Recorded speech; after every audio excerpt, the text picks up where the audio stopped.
Sorcier.org, nous vous proposerons un grand dossier scientifique sur l'espèce humaine. J'ai bien dit l'espèce et non pas la race ou les races, car au-delà de nos apparences, au-delà de nos couleurs de peau, eh bien à l'intérieur, nous sommes tous constitués de la même façon. Et cette vérité scientifique, il est toujours bon de la rappeler.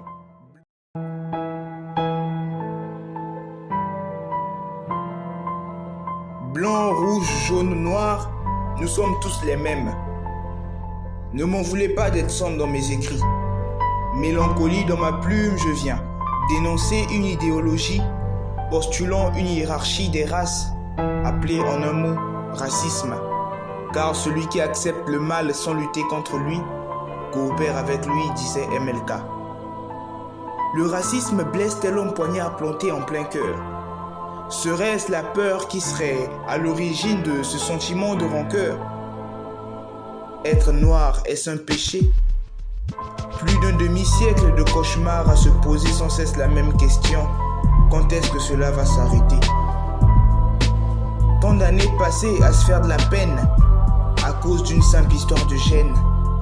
Pourtant, blanc, rouge, jaune, noir, nous sommes tous les mêmes. Le racisme est tel une hyène qui s'attaque à des personnes différentes. Combien d'enfants ont été privés d'un amour paternel? Combien de femmes ont perdu leur mari? Combien d'hommes ont été humiliés, poignardés dans le dos, assassinés, juste parce qu'ils n'avaient pas la bonne couleur de peau? J'ai appris que blanc sans haine, ça fait black, comme quoi sans la haine, on est tous égaux. Source de plusieurs maux dans la société, le racisme est un fléau pour l'humanité. Dans nos rues, on se confronte à des violences policières racistes, à des contrôles d'identité discriminatoires. À l'école, les élèves issus de l'immigration sont souvent victimes d'inégalités dans leur scolarité. Au travail, les possibilités d'emploi sont limitées pour les personnes étrangères. À ce moment-là, que faire? Laissez-moi affirmer, Black Lives Matter. Aimons-nous, chers frères et sœurs, car tous avons la même mère.